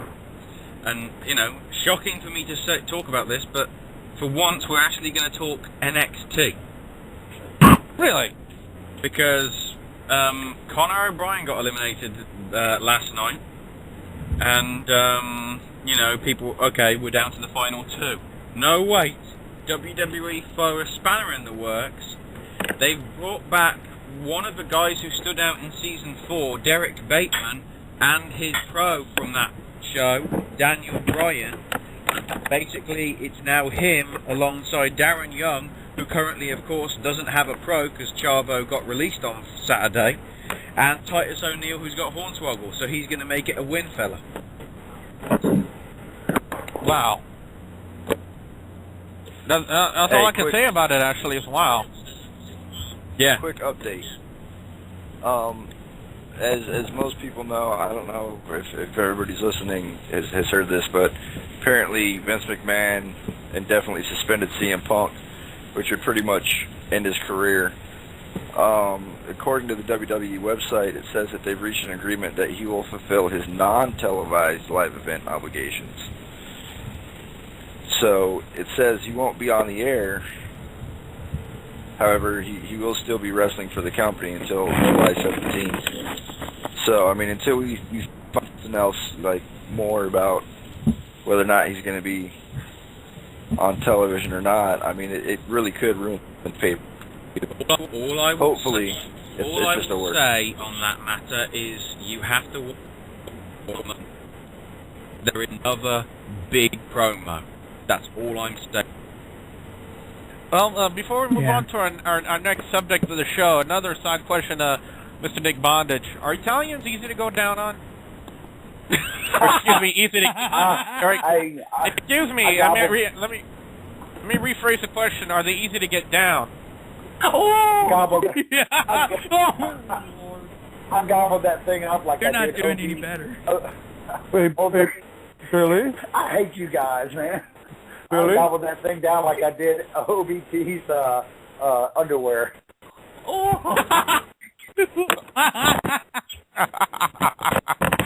Yes, Rev. So, if you don't stop picking on my friend Nick Bondage, I will once again, and I say again, call Lakeside Grocery and Deli and tell them not to give you any more sausage, and you're only allowed to eat salads. And I got the number right here, 394-3431, Lakeside Grocery and Deli, Chattahoochee, Louisiana. Bong, bong, bong. My question is, considering Nick's name is Bondage, did he have to handcuff the Italian? No, that thing had me in a chokehold, though. I was helpless against it. I got your back, Nick. I got your back. Anyway, I haven't had anything to eat all day. As we segue back to the show here, another big topic that's been going on all over the internet right now when it comes to wrestling. Apparently, there's a huge internet debate for some reason about Randy Orton and Christian. Now, as we all saw, Christian turned, I believe, last week, if not the week before, on Friday Night SmackDown. Pretty good heel turn, in my opinion. And, you know, maybe it was time for Christian to go heel because I've said it before, a lot of people, you know, have done their most impactful things in the WWE when they've turned heel. You know, for example, Great Khali, Mark Henry, Randy Orton, You're Christian. grasping at straws with Carly, surely. Well, they did a lot more with Khali as a heel than they did with him as a face. Yeah. In that sense, yeah. They couldn't do a lot with Carly because he's not that great of a wrestler, but anyway. Well, you know, a lot of people are still up in arms about the whole Christian, you know, getting screwed out of the title, and I still firmly believe, I don't know if you guys agree with me, but a lot of people like me firmly believe that the only reason why Christian had the World Heavyweight title in the first place was as a favor to Edge. Have you noticed, in every single match that Christian's had so far, what has he finished his opponents with? Spear. It's like Edge is now Christian and Christian is now Edge. It's like they've amalgamated. Edge and Christian is the same person. But why they aren't doing 5 seconds of flash photography? Yeah, but the debate is, you know, Randy Orton or Christian, you know, who's the bigger draw, and who deserves to have the championship on him? I have to, you know, if I had to, you know, speculate onto that, I would have to go with Randy Orton. Randy Orton's a bigger draw than Christian. I mean, you know, he's done a lot of things in the WWE. You know, Christian has done a lot of things too, but, you know, the name Randy Orton holds more weight than Christian's name does. You know, he's always been a bigger draw. You know, he's always had the bigger reaction.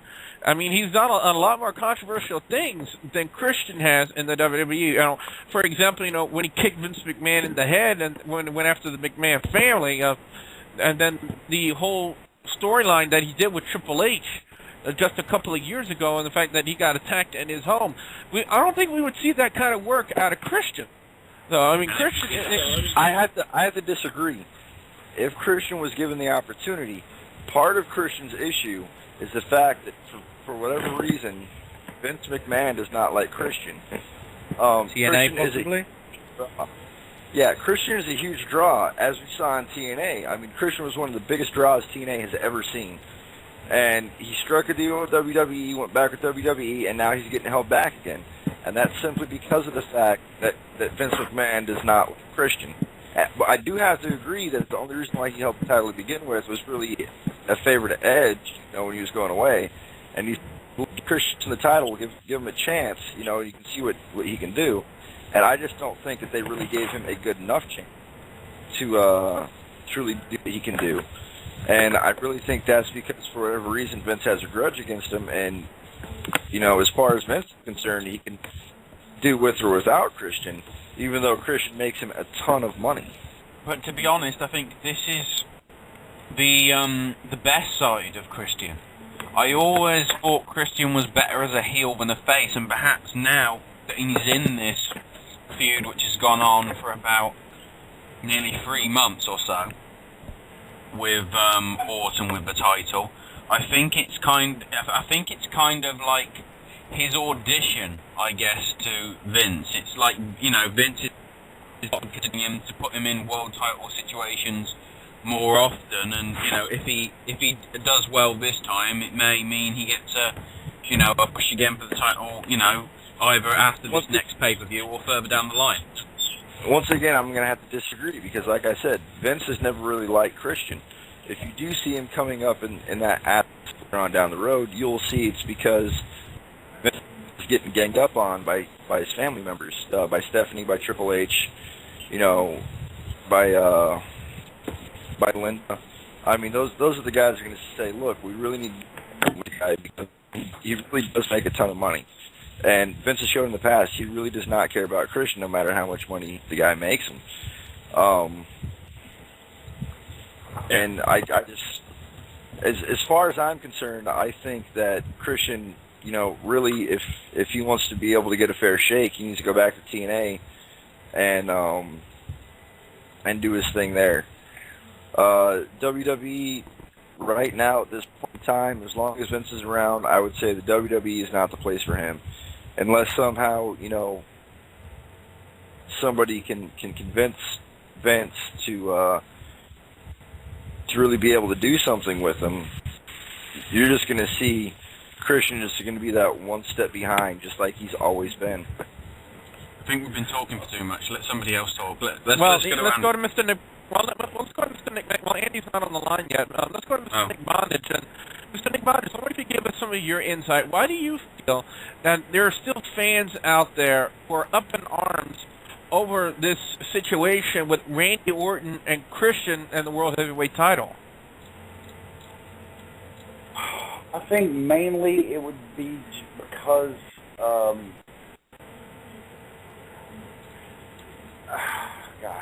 that's kind of hard. I think it was mainly because it was Christian's turn, really. I mean, you know, Randy's had multiple title runs and everything, and you know, Christian's had very well success in the tag team divisions and held the titles many times, but he's never grasped that upper ring, so to speak, and it would have been good to let him have the title run and let him run with it and see what he could do with it. I feel that he could have stepped up and been in that same level as your Randy Ortons and your guys, you know, because to be honest with you, I'd much rather see Christian as a world champ than I would Mark Henry, you know. It would have been refreshing to see someone else have that title, you know, then you would have seen Sheamus versus Christian, or, you know, or CM Punk versus Christian, maybe at some point, you know, you know, and all these other guys. And I think that's one of the reasons why everybody's so still up in arms about this whole situation. Mr. Blake Dozer, I want to start with you because there's going to be a question to you, Hitman, and James. I want to start with you. Now we have, you know, courtesy of Friday Night SmackDown, another match with Randy Orton Christian with the World Heavyweight title. If they're going this route, you know, could we see the makings of WWE's version of Kurt Angle and Jeff Jarrett?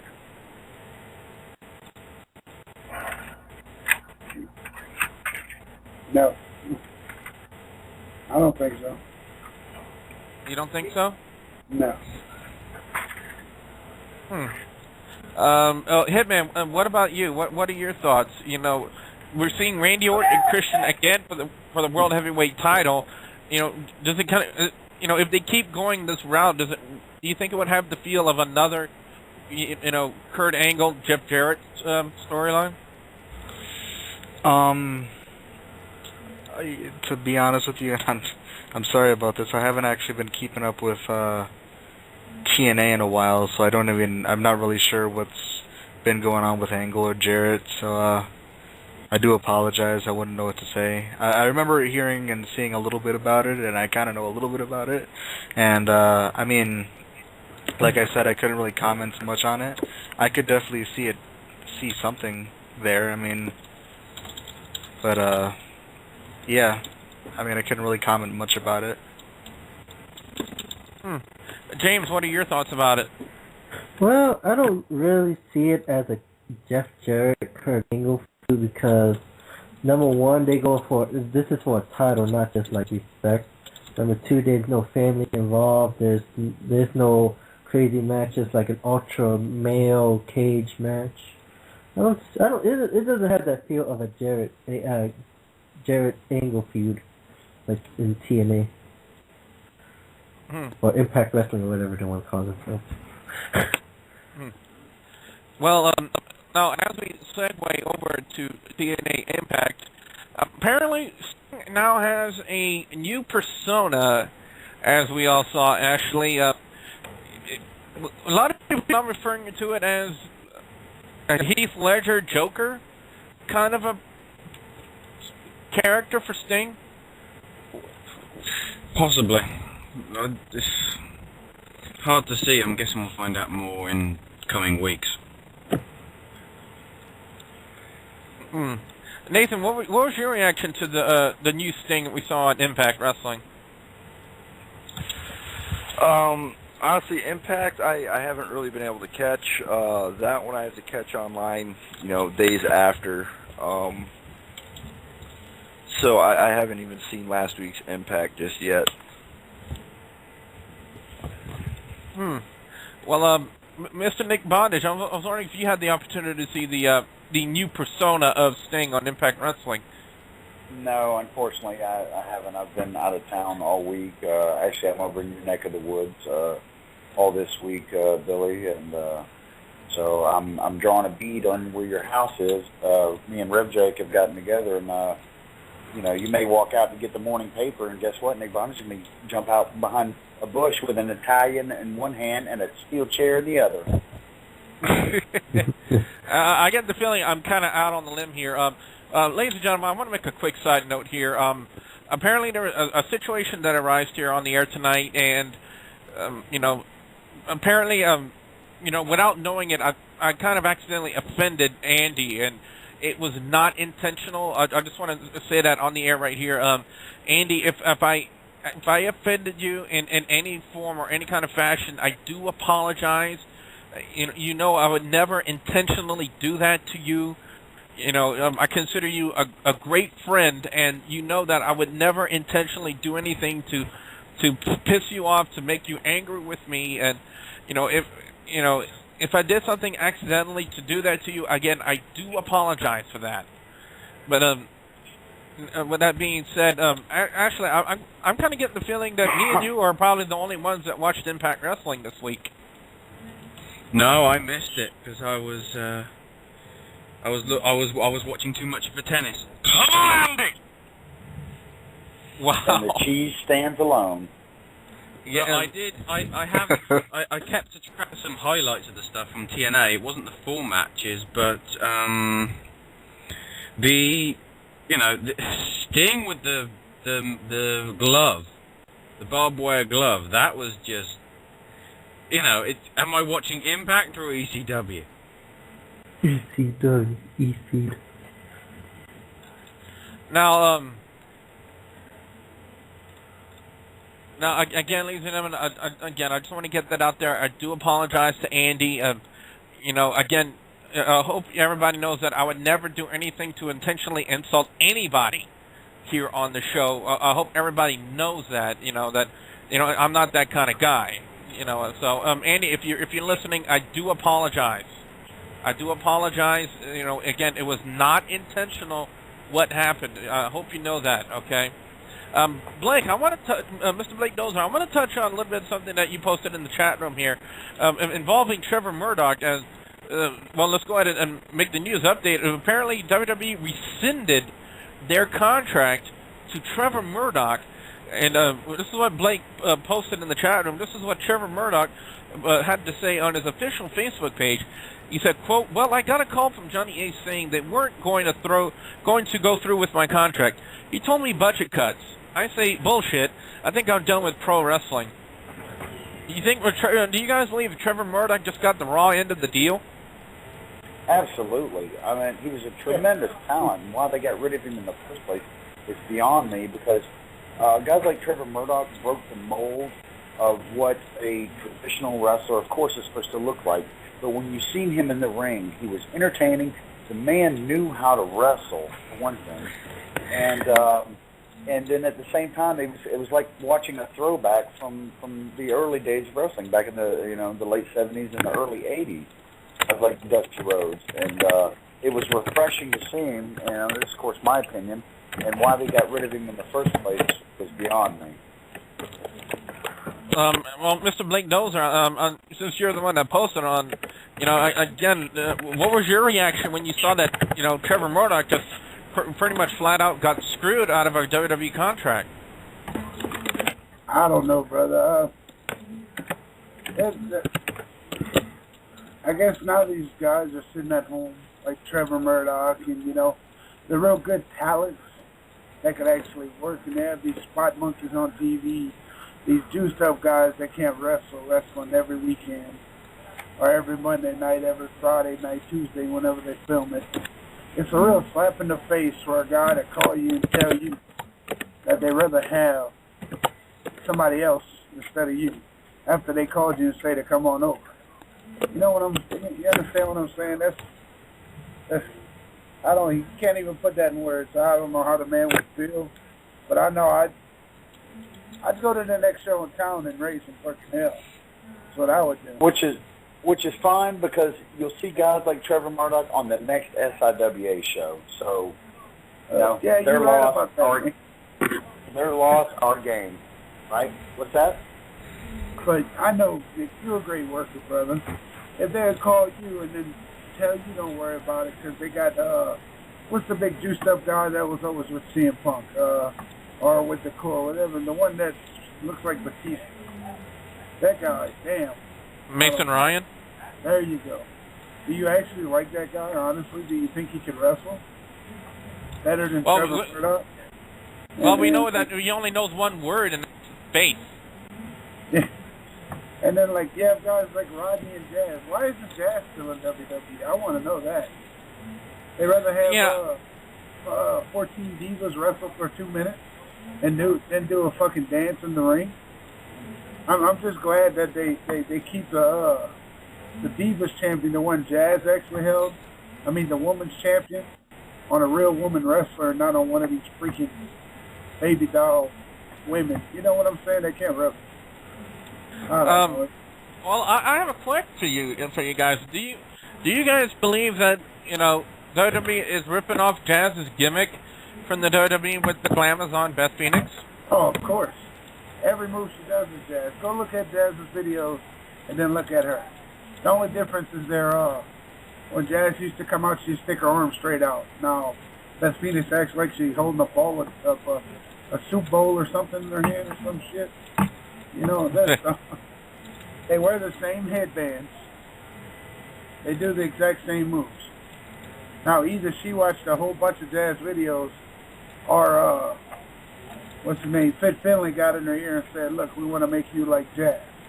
Which should be an honor for Jazz, but I know it's hurting her feelings because, goddamn, how would you like somebody to take over, your talk show and do the exact same thing you're doing? You know what I'm saying? You got to look at it that point of view. Yeah, I do. I do look at it from that point of view. Well, ladies and gentlemen, it's been a great show. It's time for final thoughts of the week. And, of course, we're going to start with the Studley man, Ashley. Ashley, your final thoughts of the week.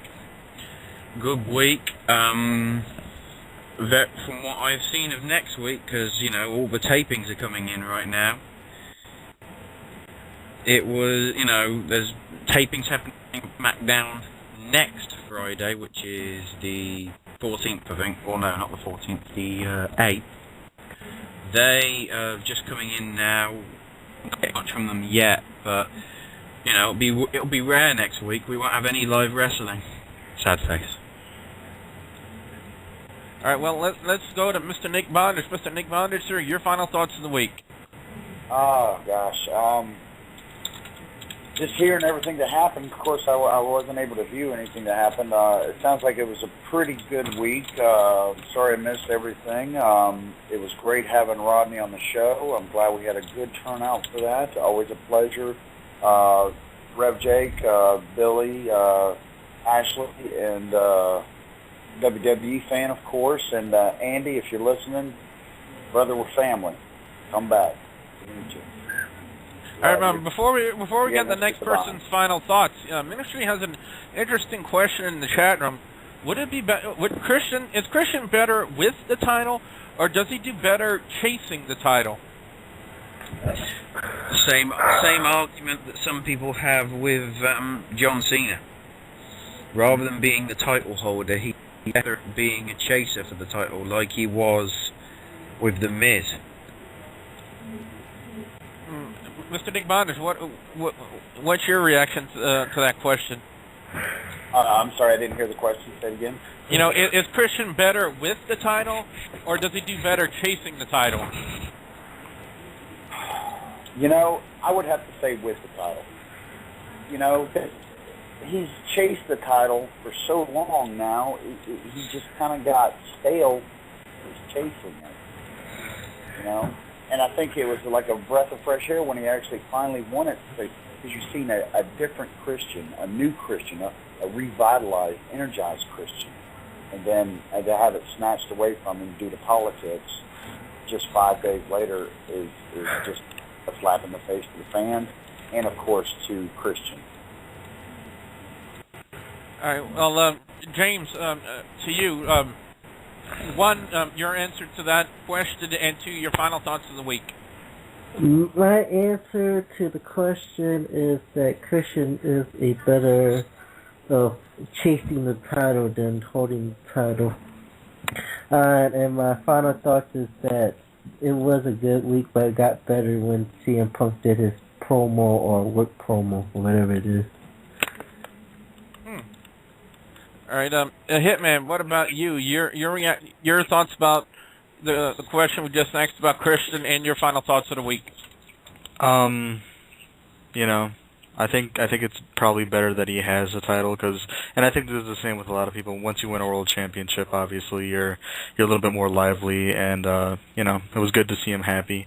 As far as my whole week wrap up, the CM Punk promo was obviously good. That's the one thing I wanted to talk about. But I also want to talk about on Raw. I want to give props to Evan Bourne and Sin Cara for that good match they gave, and I also thought that the Tornado Tag Team match that that was on Raw was pretty good as well. So I just wanted to give that out. So yeah, that's all I gotta say. Now, before we go to Nathan and get his final thoughts of the week, I have received a message from Andy to Nick Bondage. My dummy is back in, and I'll be back next week. Fantastic. I'm not sure what that means, but anyway. I think it's got a subliminal message there. Don't worry. Yeah. We'll discuss Anyway, it after the show. I read you loud and clear, Andy. All right, Nathan, what about you? Your final thoughts of the week and your thoughts about the question asked about Christian. Well, my final thoughts are, overall it was an amazing week, especially, after seeing Punk, through his little bit in there. My thoughts on Christian is Christian is great in, whatever role he does. He's a huge talent. I hate to see that, he in my opinion, isn't really getting a fair shake. But, really, it doesn't matter if he holds the title or if he's going for the title. You put him in the ring with anybody, and, it's going to be not only an amazing match, but, you'll see one hell of a feud, too. Oh, wow. I received another message from Andy to Nick Bondage. He says, I spat my dummy out. Now it's back in. Again, I'm not even sure what that means. Anyway, WWE fan, your final thoughts of the week, sir. Good week for Monday Night Raw. That's all. And the truth will set you free. Oh, God. Mr. Blake Dozer, what are your final thoughts of the week, sir? And if any, do you have any comments about the situation with Christian? Do you feel he's better chasing the title or having the title? I think he'd be better having the title, because every wrestler in the whole United States world, most of their dreams is to hold that title. And for them to take it in, 2 days is, it got to be dampering on the spirits. And about my final thought of the week, I'm just glad we can still talk about wrestling, because the way it's going, professional wrestling will be a taboo word, if you understand what I'm saying. It's going to be an afterthought. It was going to be a thing that was. Every wrestling company right now is drowning because I don't know if y'all like it, but UFC kind of took over after the Attitude Era went out and whatnot. UFC is just sucks, man. Jesus Christ. If I want to see a good fight, I'll go to a sports bar. Watch the dumbest fight. At least they won't lay on top of each other. You know what I'm saying? I don't know if you like UFC, but I don't. And I think that's killing wrestling. It's killing everything. It's hard to throw like SIWA. We're struggling ourselves because we got these freaking UFC fights and crap all over the city that's just sucking everybody away because they all think it's real. If you think it's UFC and all that's real, them guys train. Yes, they train. But their part is work too, trust me. Well, you're only going to see a UFC guy, maybe for 5 years. That's the lifespan of a UFC fighter, basically. You can watch professional wrestling and watch these guys give you more than what I think a UFC guy can actually give you. If they give you their personality, they give you their soul, they give you their style, their thoughts, and then you get to see that for 10, 15 years or more, or better, And Greg Hammer Valentine's still wrestling. He's been wrestling for 55 years or something. Wow. Exactly. That too. But I tell you, if you really want to see a good fight, though, try to take away a piece of sausage from Billy. You're going to see a great fight. Oh, my God. Thanks. And ladies and gentlemen, don't That forget... was for you. That was for you, Andy.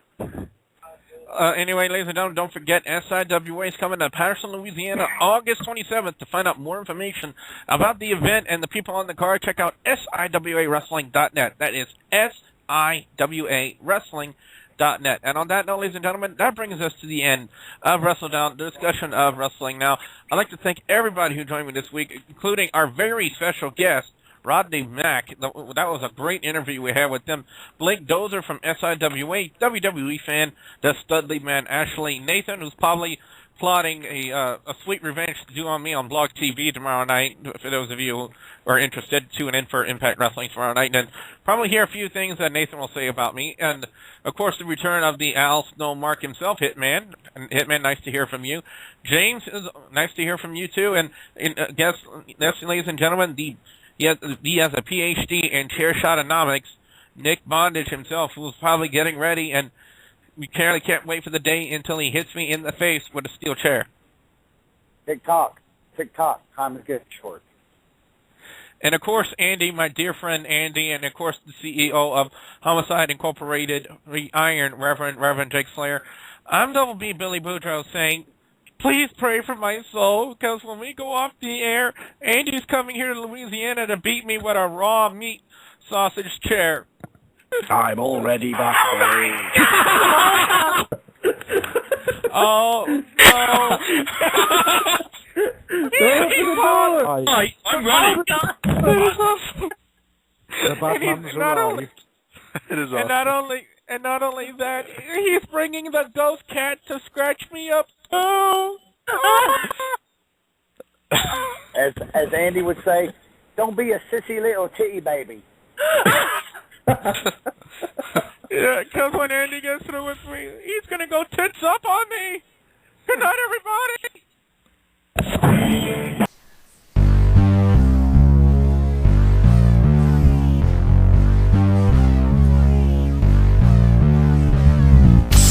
GCW presents live 100% chance of pain. July 23rd at the American Legion Hall at 3319 Veteran Memorial Drive in Abbeville, Louisiana. For more ticket information, call 337-366-7480. Mercy. I'd like to remind everybody, WrestleDOWN, the discussion of wrestling now, is a production of WGS Radio and presented by www.thewrestlinggamershow.com. Also reminding everybody for more information on the SIWA event in August 27th in Patterson, Louisiana, to check out SIWAWrestling.net. Again, that is SIWAWrestling.net. Right. Now that I've got a little free mic, let me do a shoot on WGS Radio. The first thing I want to say